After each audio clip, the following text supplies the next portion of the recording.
14.1, question number 18। This is your page number 215। ठीक है, ये हमें करना है।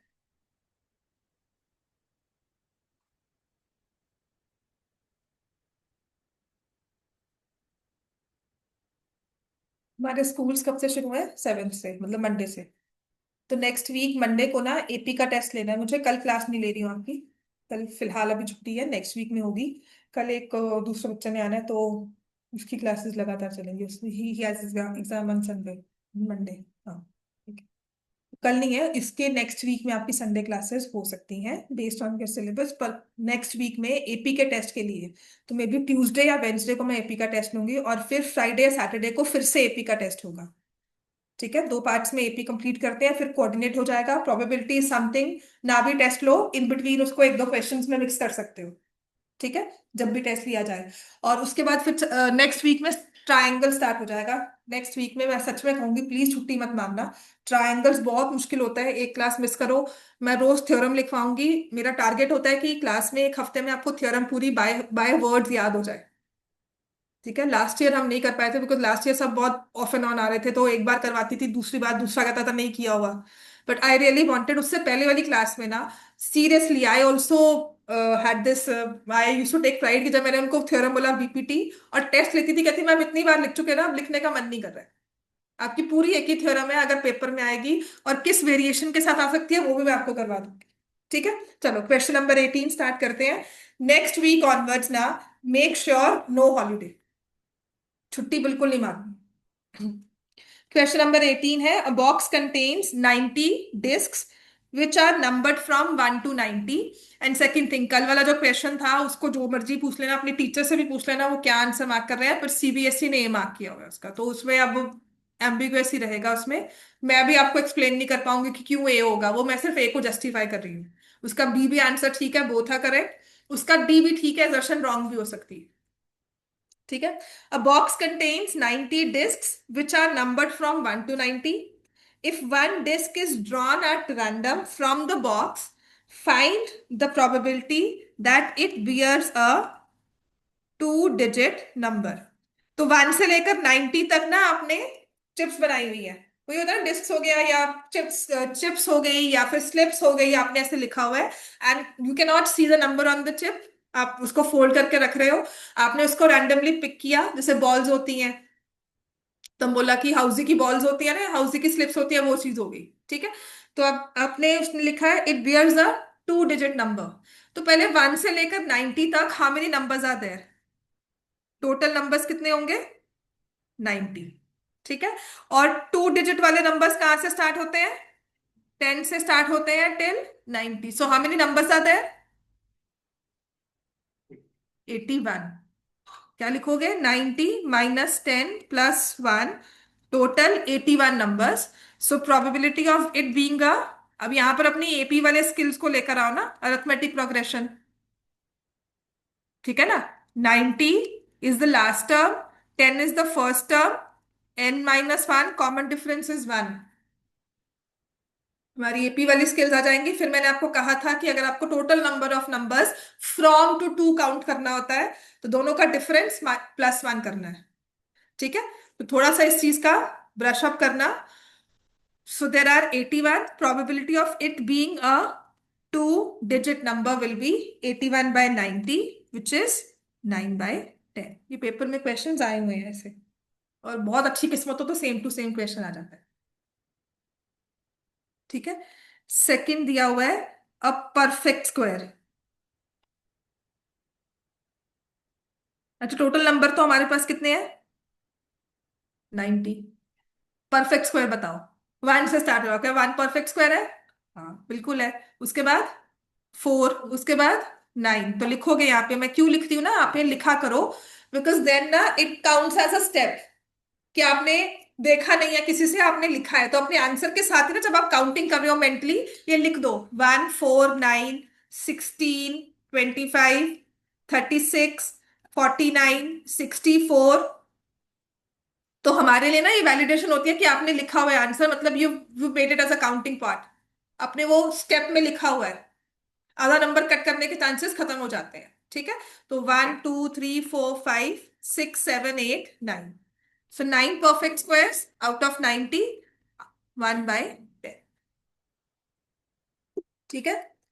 अब थर्ड पार्ट तो खुद कर सकते हो। A number divisible by 5। तुम लेट हो गए।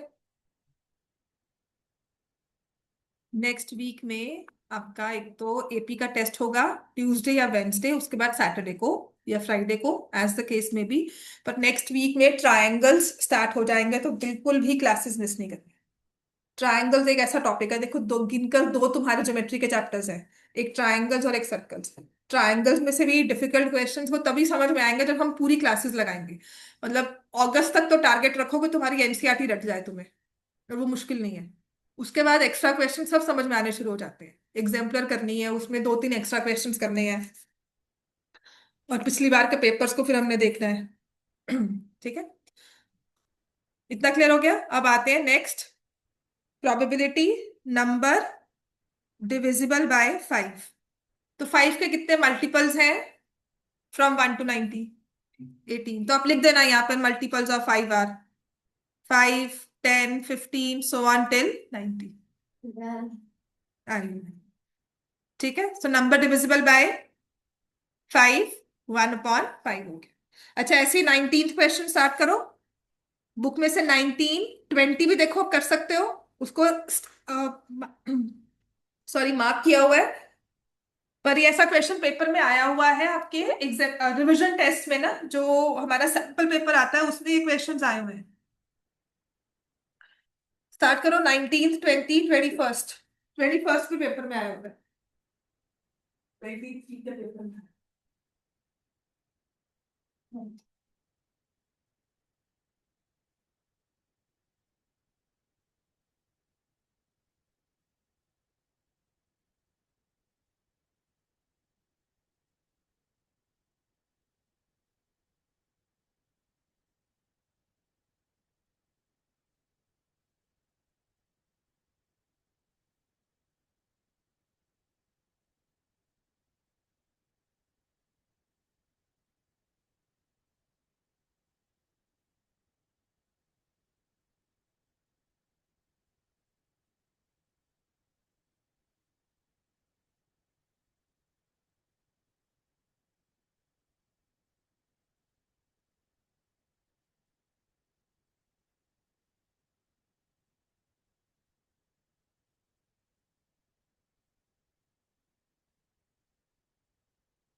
यहाँ बैठना था। अच्छा, चलो बच्चों, अब आओ क्वेश्चन नंबर 19 डन। देखो प्रोबेबिलिटी के यही क्वेश्चन था, ऐसे पेपर में आते हैं।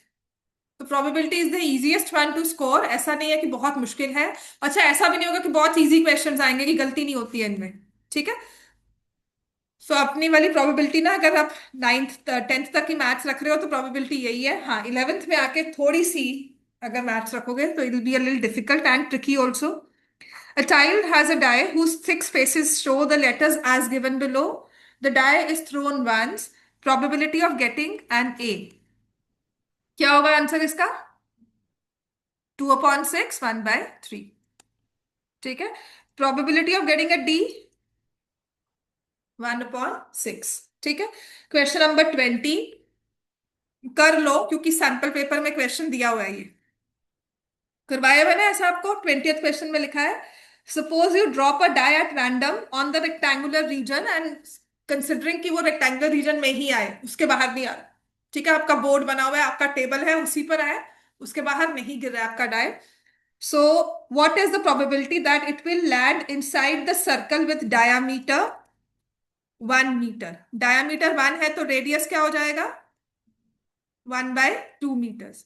सो व्हाट इज फेवरेबल एरिया? क्या हो गया? What is favourable area? Pi r square, pi into 1/4। And what is total area? 3 into 2, 6 square meters। So probability that it will land inside the circle, तो क्या हो जाएगा? पाई/4/6, पाई/24। पाई को कुछ नहीं पुट करना, 22/7, 3.14 कुछ मत लिखना, यही आंसर लिखकर आ जा। ठीक है। और प्रोबेबिलिटी में यूनिट्स नहीं होते, यहाँ पे स्क्वायर मीटर्स नहीं लिखोगे, एरिया में लिखना। समझ में आ गई बात? प्रोबेबिलिटी में नहीं लिखना है। हाँ। चलो नेक्स्ट करो, क्वेश्चन नंबर 21। हो गया 21 भी? A lot consists of 144 ball pens। ओ बेटा,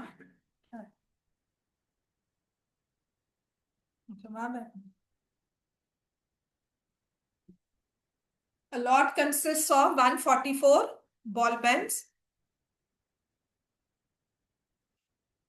which out of which 20 are defective, other are good. Noori will buy a pen if it's good, but will not buy if it's defective. The shopkeeper draws one pen at random and gives it to her. What is the probability that she will buy it? चलो, buy का probability क्या है? If it's good, 124/144। She will not buy it 20/144। इसको solve कर लेना। जब आप इसको सॉल्व करोगे तो this will be 31/36 and this will be 5/36।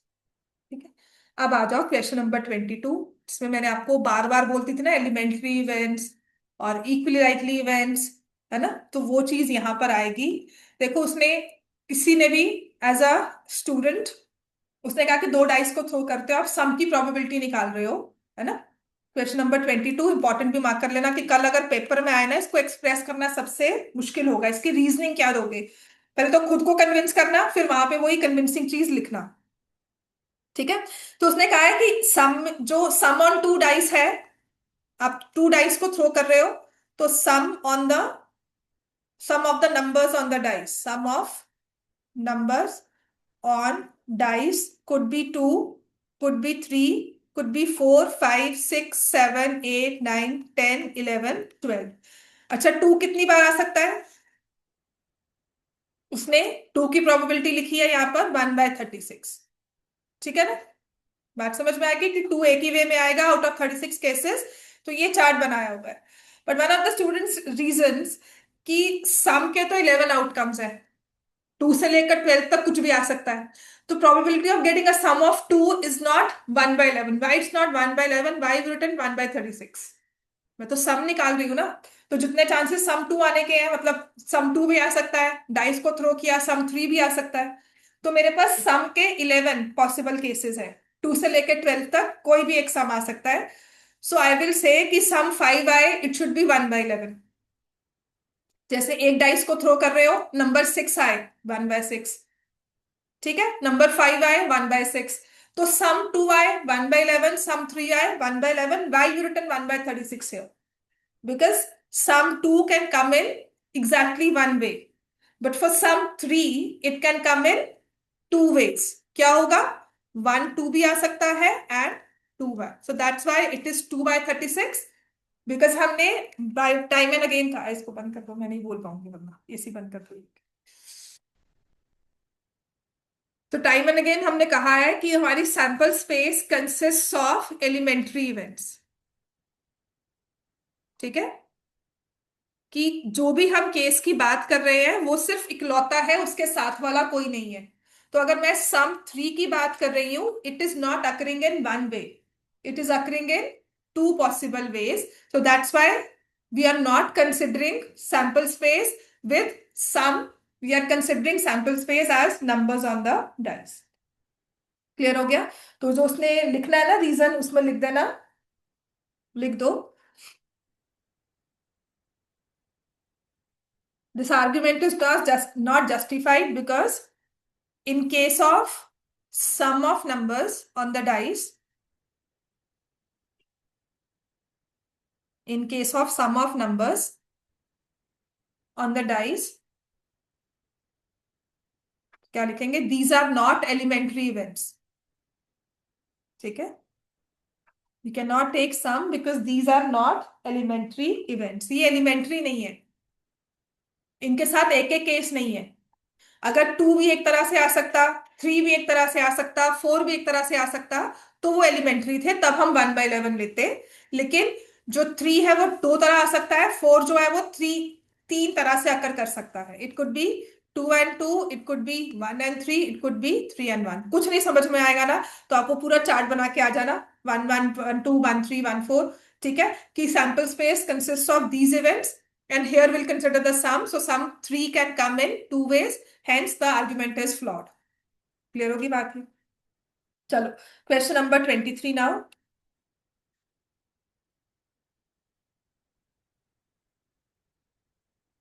The 23rd says a game consists of tossing 1 rupee coin 3 times and noting its outcome each time। ठीक है, 1 रुपी कॉइन को 3 बार टॉस किया गया, एक 3 कॉइन्स को लेकर इकट्ठा टॉस किया, बात तो वही है।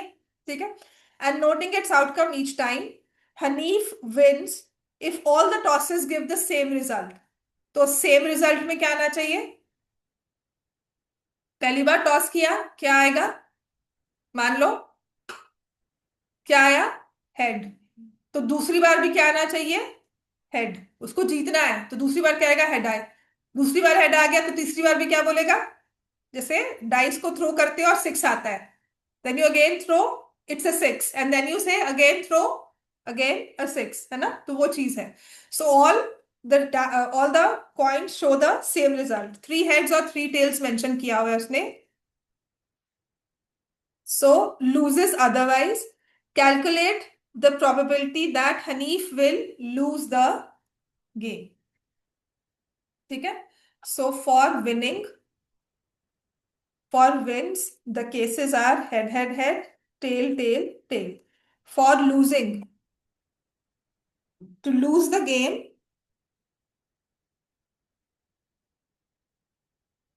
करवाए थे ना आपको, आपने 2 हेड से स्टार्ट करना है, HHT, HTH और TH। तब भी लूज कर जाएगा कि एक टेल आ गई, या फिर 2 टेल्स को एडजस्ट करो,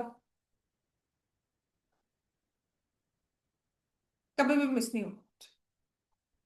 सो लूज इन फॉलोइंग 6 केसेस। लिख देना उन 6 केसेस को, बिकॉज अगर 2 नंबर का क्वेश्चन आएगा ना, ये सब स्टेप्स मार्किंग में आ जाता है। आमतौर पे नंबर नहीं कटते, but why take that chance? आमतौर पे नहीं कटते। अगर आप इसको लिख दोगे ना कि 6 आउट ऑफ 8 है, 3/4 कि विंस में ये है, सो 1 - 2/8 भी कर दोगे तब भी आपका आंसर 3/4 आएगा, तब भी ठीक है। बट थोड़ा सा एक्सप्लेन करना होता है। और फॉर्मूला जरूर लिख कर आना, probability of that event is favourable events, favourable cases divided by total number of cases. वो फॉर्मूला लिख कर आना है। ठीक हो गया इतना? वो फेवरेबल वर्ड लिखाना। राइट। चलो नेक्स्ट है क्वेश्चन नंबर 24।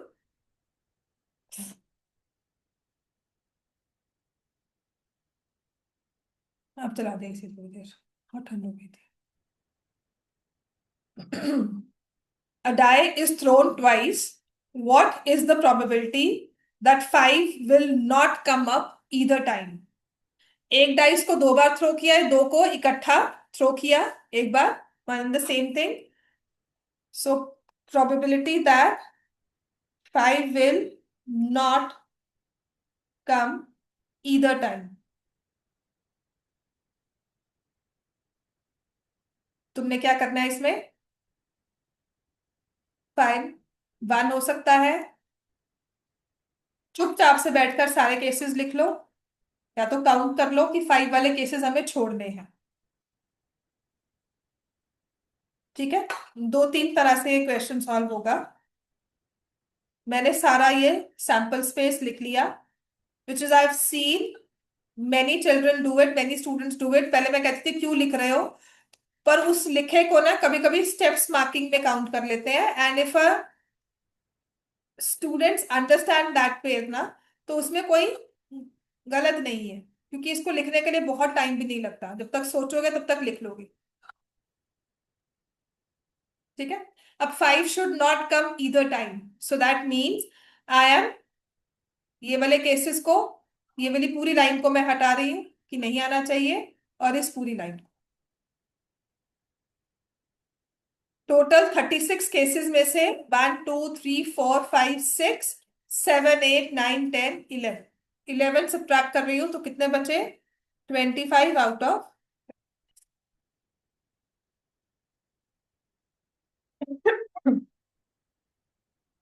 ठीक है।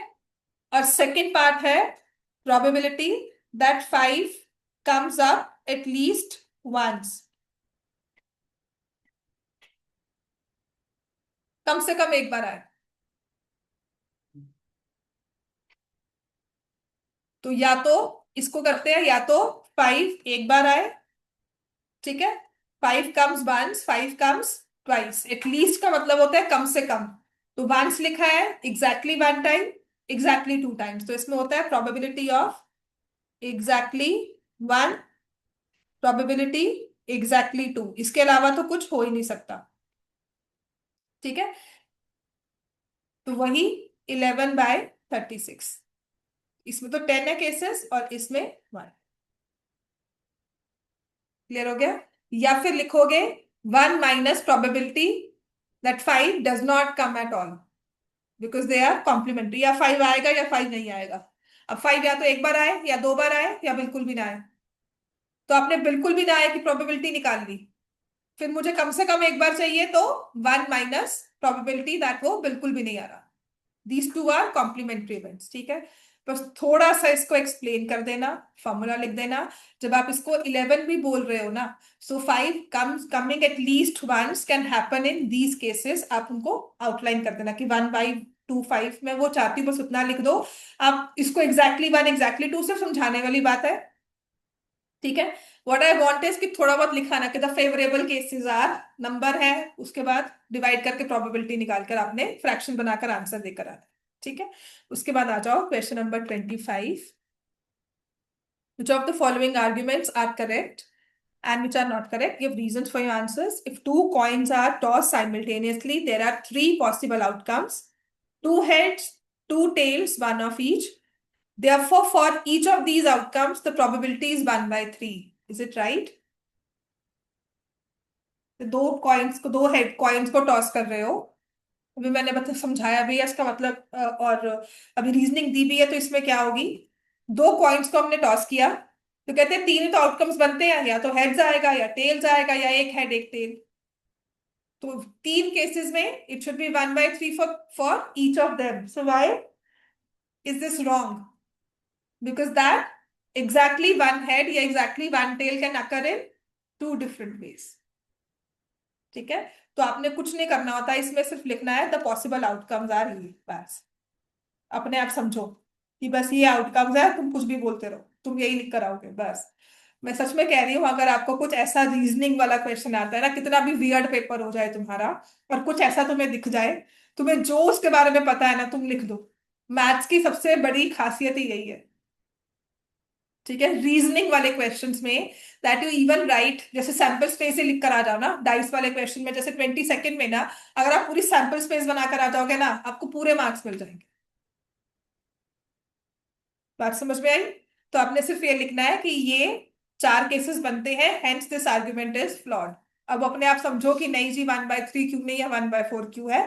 That is not your job to explain, right? अब आ जाओ, ऐसे नहीं लिख कर आना। If a die is thrown, there are two possible outcomes, an odd number, even number. Therefore, the probability of getting an odd number is 1/2. क्योंकि ये फ्लॉड क्यों नहीं है? बिकॉज 6 नंबर्स हैं, आधे इवन होंगे, आधे odd. So then this is true. गलत है तो जस्टिफाई करो, सही है तो ठीक है भी। ठीक है, लेकिन प्राइम और कॉम्पोजिट में ऐसा नहीं होगा।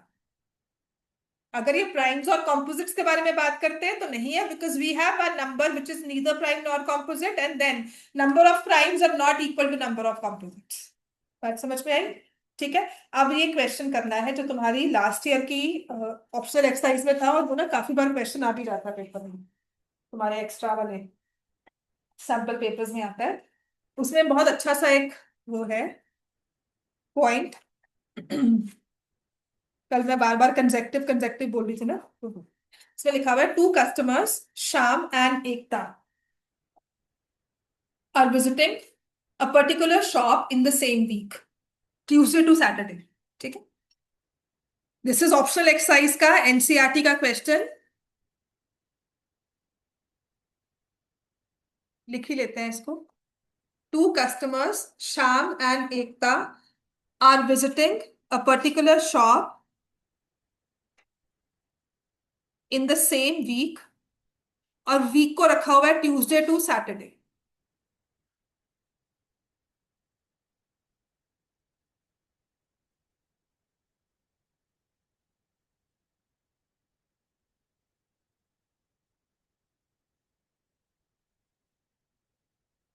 ठीक है, each is equally likely,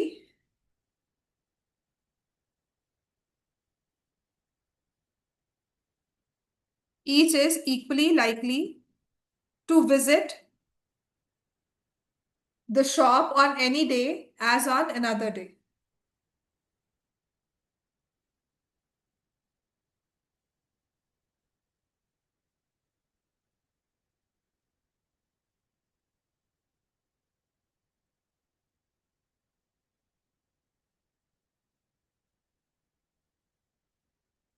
The same week, important चीज है, the week उनके लिए है from Tuesday to Saturday, and each is equally likely।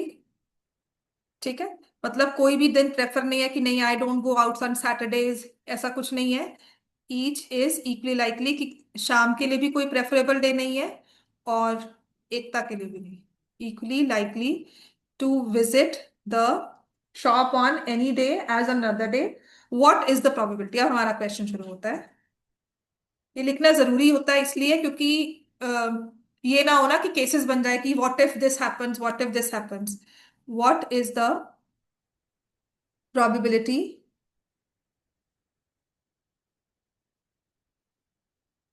that both will visit the shop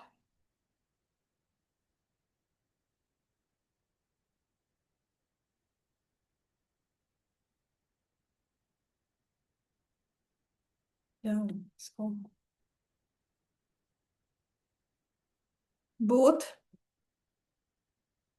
will visit the shop on the same day,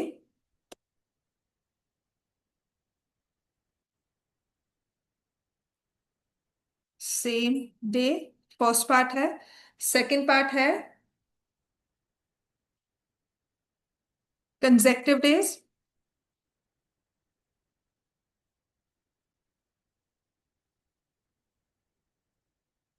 और third part है different days.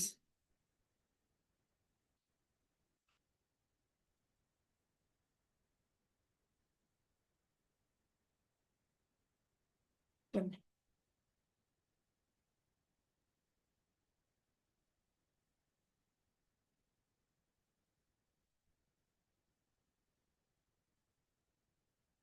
सोचो भाई, question को पढ़ो दोबारा से।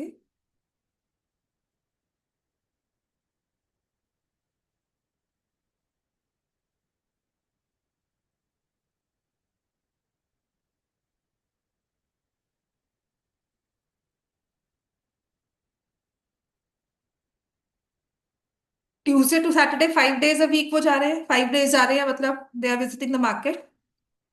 अब इसमें केसेस क्या बनेंगे फॉर श्याम एंड एकता? ठीक है, तो इस तरह से कुछ लिख सकते हैं। Tuesday, Wednesday, Thursday, Friday, Saturday.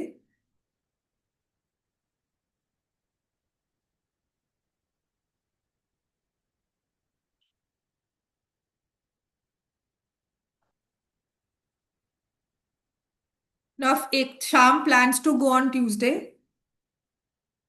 ठीक है, केसेस बनाओ ना, कैसे बनेंगे?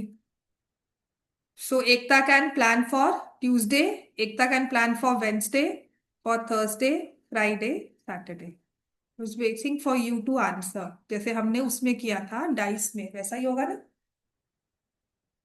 ठीक है, अब Shyam plans to visit on Wednesday, Ekta Tuesday, Wednesday, Thursday, Friday, Saturday. समझ में आ गया बच्चे सबको? ठीक है, यहीं से Tuesday, Wednesday, Thursday, Friday, Saturday. समझ में आ गया सबको?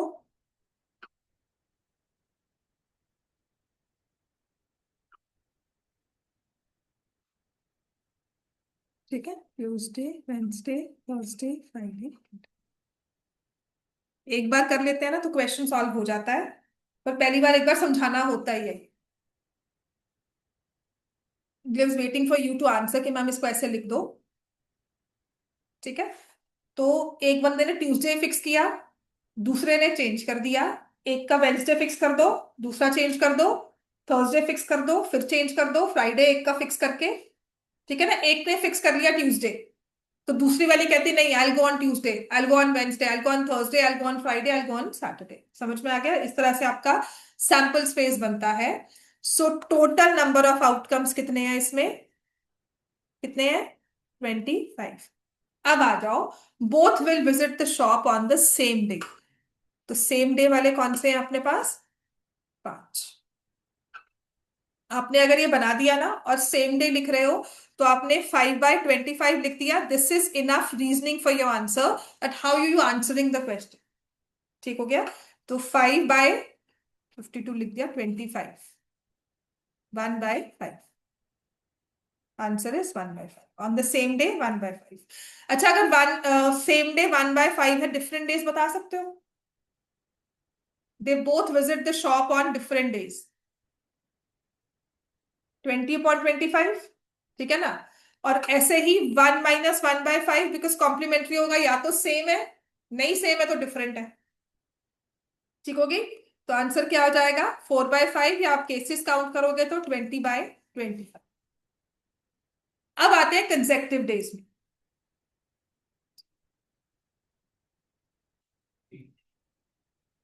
ये तो होगा कंसेक्टिव में, ध्यान रखना, इसी में ध्यान होता है कि एक बंदा पहले और दूसरा बंदा बाद में। ठीक है, तो यहाँ पे Tuesday Wednesday and Wednesday Tuesday both are consecutive days.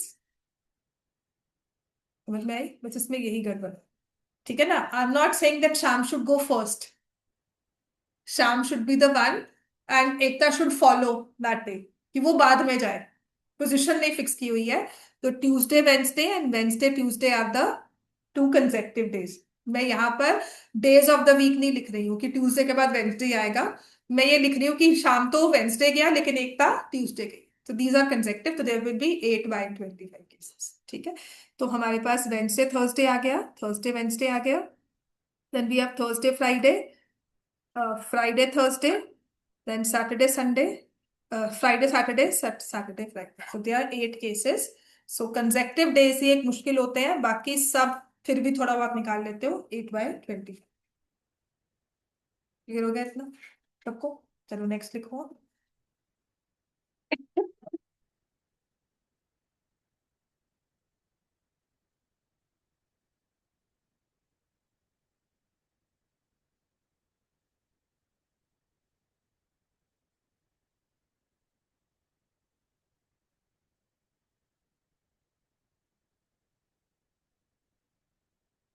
A bag contains 5 red and some blue balls. A bag contains 5 red and some blue balls. If the probability of drawing a blue ball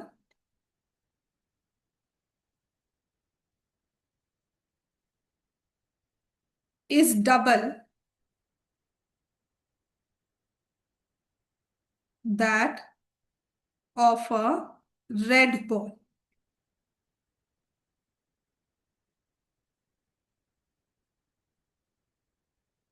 determine the number of blue balls in the bag. ये ना पहले आपकी optional exercise में questions थे, तो वो सारे करवा रही हूँ, और एक दो क्वेश्चंस और लिखवाने हैं इन्हीं के।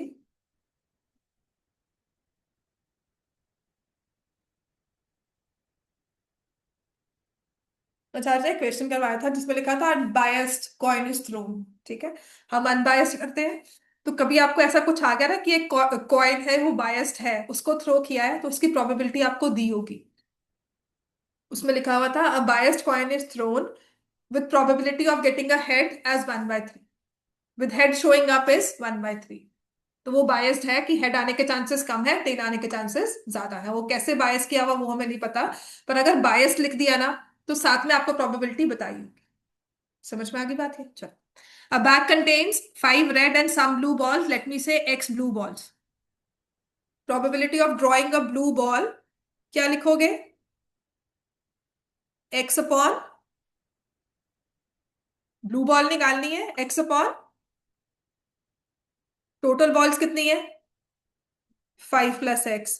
And probability of drawing a red ball 5/5 + X। अब कह रहे हैं कि ब्लू बॉल निकालने की प्रोबेबिलिटी रेड बॉल से डबल है, तो इक्वेशन बन जाएगी, ठीक है। X/5 + X = 2 × 5/5 + X। अब ये 5 + X ऑब्वियसली X के नॉट बी जीरो, है ना, तो X जीरो की पॉसिबिलिटी हम अगर ले भी ले तो 5 + X तो जीरो नहीं हो सकता ना, X के नॉट भी नेगेटिव -5 नहीं हो सकता, तो ये जीरो नहीं है। X की वैल्यू कितनी आ गई? 10। समझ में आ गया? इजी। अब ऐसे ही नेक्स्ट क्वेश्चन लिखो। A box contains 12 balls.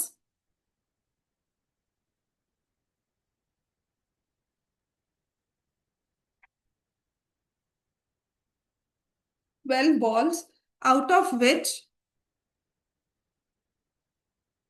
X are black. A box contains 12 balls, out of which X are black. If one ball is drawn at random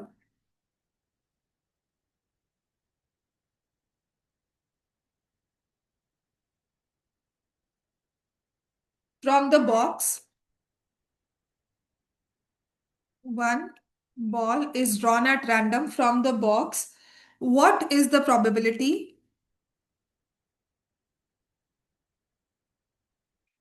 that it will be a black ball?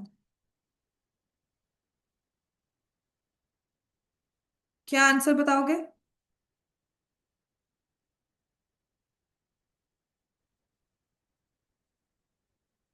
क्या होगा answer बताओ, इतना ही अगर मैं लिख रही हूँ।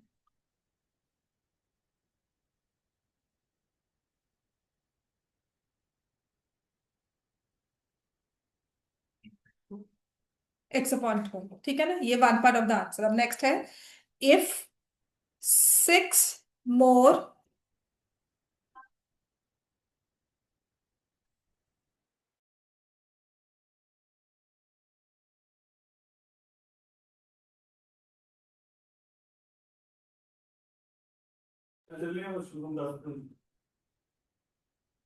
If six more black balls are put in the box, the probability of drawing a black ball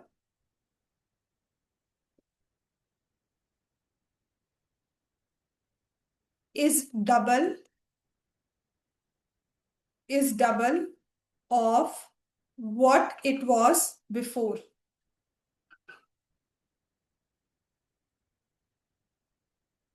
Find the value of x.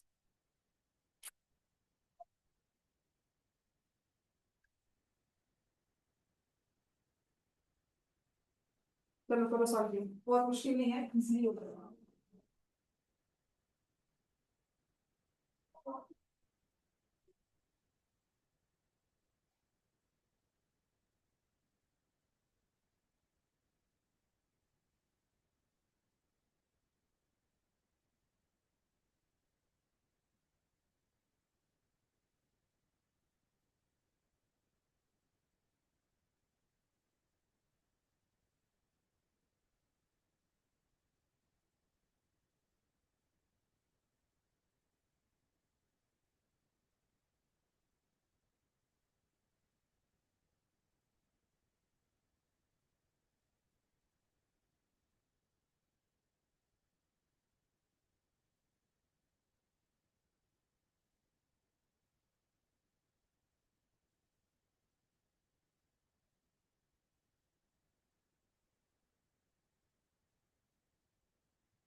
Solve हो गया बच्चों? सॉल्व हुआ? Probability of drawing a black ball, पहले वाले केस में हमारे पास था x/12। ठीक है, six more balls are put, total number of balls 18 हो जाएंगी, और ब्लैक बॉल्स कितनी हो जाएंगी? x+6। Now probability of drawing a black ball is double of what it was before. समझ में आ गया? इसको प्रॉपरली लिख लेना, कर लिख लोगे? लिखा जाएगा ना? Number of black balls x, total number of balls 12, when six more are put, number of black balls now x+6, total number of balls will be 18. Probability in the first case, probability in the second case as per question। तो यहां से x की value तुम्हारे पास क्या आ जाएगी? x की value 3 है। ठीक है, नेक्स्ट लिख लो।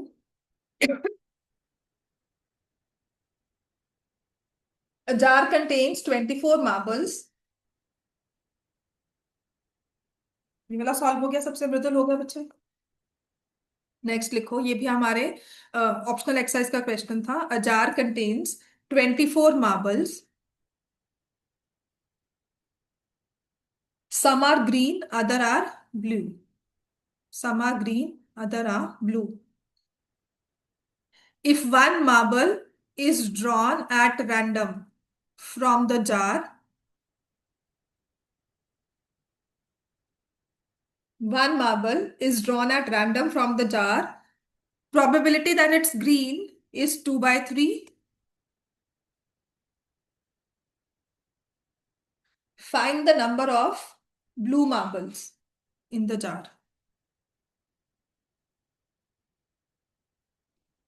लिखा ही नहीं जा रहा, लोगों को ठंड लगती। Blue marbles in the jar.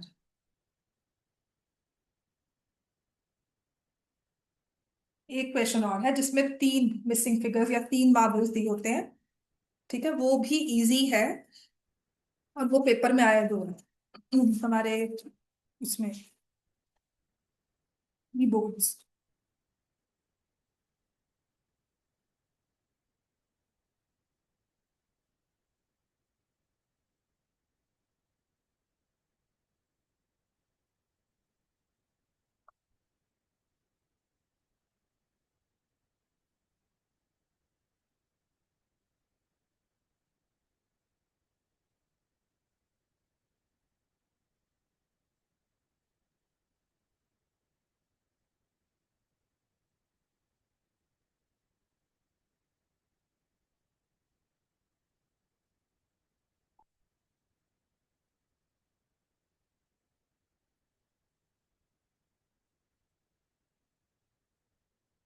हाँ जी, क्या होगा आंसर?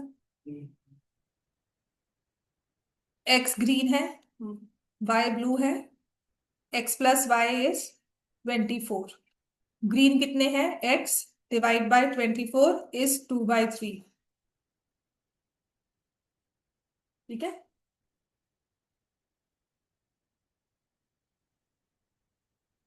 तो एक्स की वैल्यू कितनी आ गई? 16। So number of blue marbles, x की वैल्यू 16 है, तो ब्लू मार्बल्स मतलब 24 माइनस 16 विच इज 8। नेक्स्ट लिखो।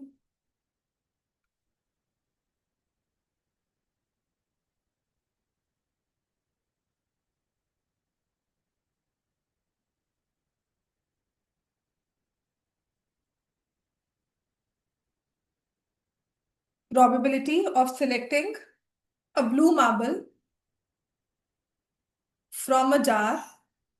Probability of selecting a blue marble from a jar that contains blue, black and green marbles. Blue marble select करना है, और jar में हमारे पास तीन तरह के मार्बल्स है, blue, black and green, is 1/5। Probability of a black marble being drawn is 1/4. If the jar has 11 green marbles, find the total marbles in the jar.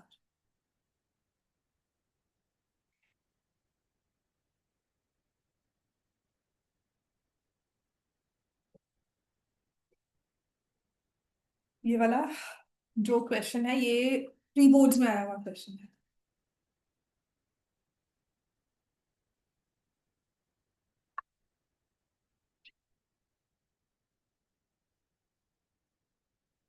इसके बाद छुट्टी, या एक दो क्वेश्चन और हैं उनके बाद।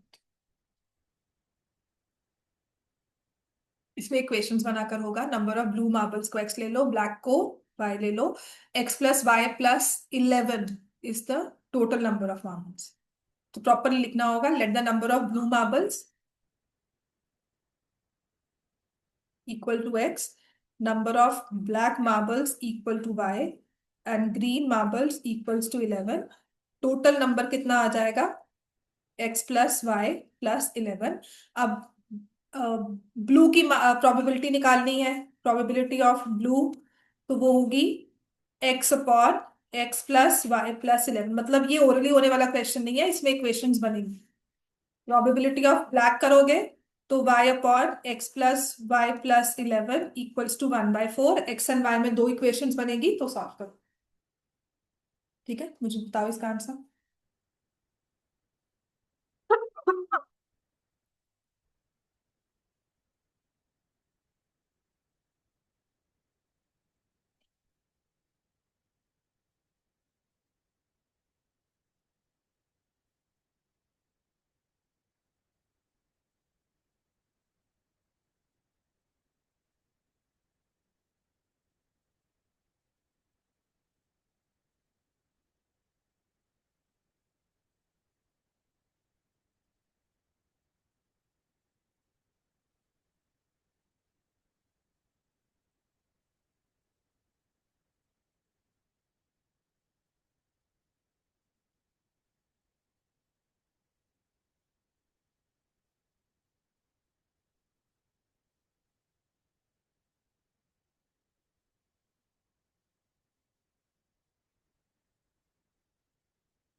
सॉल्व नहीं हो रहा क्या?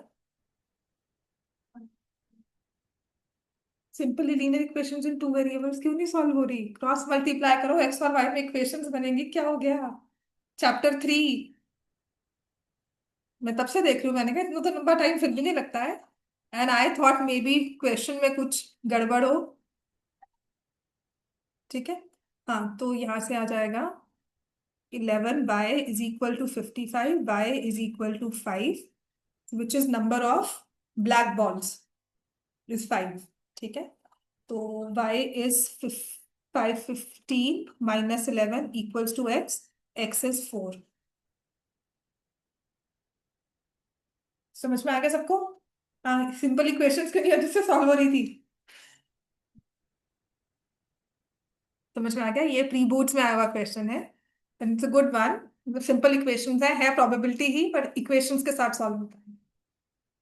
क्लियर हो गया इतना? ठीक है। So on Monday will start with chapter number 6।